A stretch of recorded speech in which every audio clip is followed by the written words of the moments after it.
3, 2. 1, 2, 3, 4.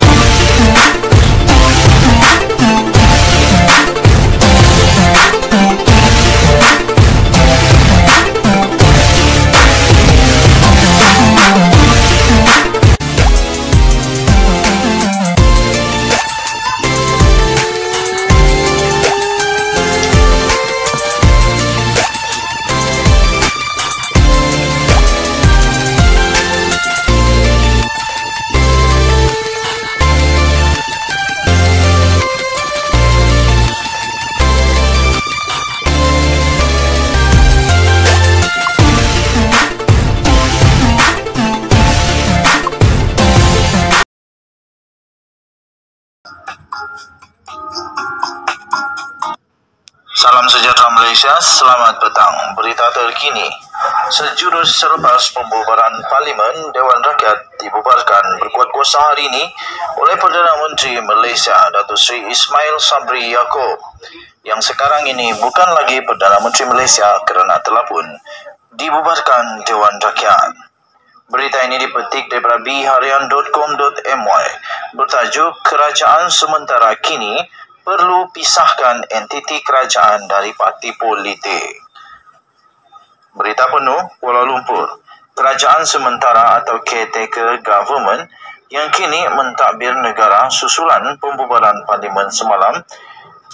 Maksud saya, pembubaran parlimen tadi perlu memastikan pemisahan di antara entiti kerajaan dengan parti politik. Pensyarah Undang-Undang dan Polisi dari Universiti Teknologi Malaysia UTM, Profesor Mahathir Dr. Muhammad Fatih Yusof berkata, situasi itu berlaku kerana Perdana Menteri dilantik melalui mandat yang diberikan atas kepercayaan majoriti anggota Dewan Rakyat. Secara umum, beliau berkata, pelaksanaan kerajaan sementara tidak membabitkan perubahan organisasi, sebaliknya perubahan fungsi. Katanya, apabila anggota Dewan Rakyat tidak lagi wujud akibat pembubaran Parlimen, maka kedudukan Perdana Menteri dan Jemaah Menteri tidak lagi sama dengan keadaan biasa. Sewaktu kerajaan sementara, anggota kabinet tidak tertakluk kepada pertanggungjawaban Dewan Rakyat, maka kuasa mereka perlu dihadkan, katanya di sini hari ini. Muhammad Fatih menegaskan sesuai dengan status kerajaan sementara ini, jentera kerajaan di semua peringkat tidak boleh terbabit dalam kempen politik kepartian. Katanya, penjawat awam tidak boleh diarah untuk menguruskan program yang boleh ditafsirkan sebagai tujuan meraih sokongan politik dalam tempoh tersebut. Malah premis milik dan media kerajaan hanya boleh digunakan jika semua parti mendapat peluang untuk memanfaatkannya secara adil, katanya lagi.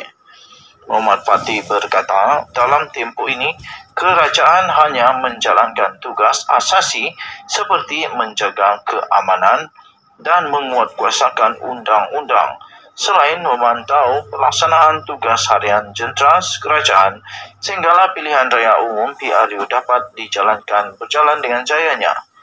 Katanya, kerajaan sementara juga tidak boleh mengemukakan dasar baru, membuat pelantikan ke jawatan penting dan perjanjian yang besar dengan pihak luar. Katanya, sebenarnya konsep kerajaan sementara ini terbina atas 3 prinsip, iaitu konsep amalan pertanggungjawaban dalam sistem demokrasi berparlimen, keperluan untuk melaksanakan pilihan raya yang adil, yang mana semua parti mempunyai peluang dan ruang yang seimbang. Selain itu, prinsip ketiga adalah amalan berkerajaan yang telus, amanah dan bersih daripada salah guna kuasa, salah guna harta, tenaga dan sumber milik awam untuk kempen politik. Ketiga-tiga prinsip ini amat penting dalam sebuah negara demokrasi, katanya lagi. Tegasnya lagi, tanpa amalan kerajaan sementara, berlakulah pencabulan demokrasi, pilihan raya yang berat sebelah dan penyelewengan sumber awam. Terbina atas 3 prinsip, iaitu konsep amalan pertanggungjawaban dalam sistem demokrasi berparlimen, keperluan untuk melaksanakan pilihan raya yang adil, yang mana semua parti mempunyai peluang dan ruang yang seimbang. Selain itu, prinsip ketiga adalah amalan berkerajaan yang telus, amanah dan bersih daripada salah guna kuasa, salah guna harta, tenaga dan sumber milik awam untuk kempen politik. Ketiga-tiga prinsip ini amat penting dalam sebuah negara demokrasi, katanya lagi. Tegasnya lagi, tanpa amalan kerajaan sementara, berlakulah pencabulan demokrasi, pilihan raya yang berat sebelah dan penyelewengan sumber awam. Ini bermakna pemimpin kerajaan baik di peringkat persekutuan maupun negeri hanya boleh berkempen atas kapasiti parti, bukannya atas jawatan kerajaan.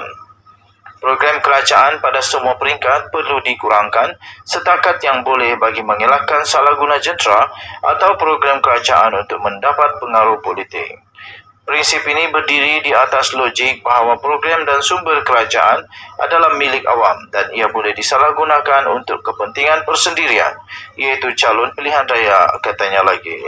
Ujar beliau dilaksanakan dengan jayanya di negara demokrasi berparlimen yang lain.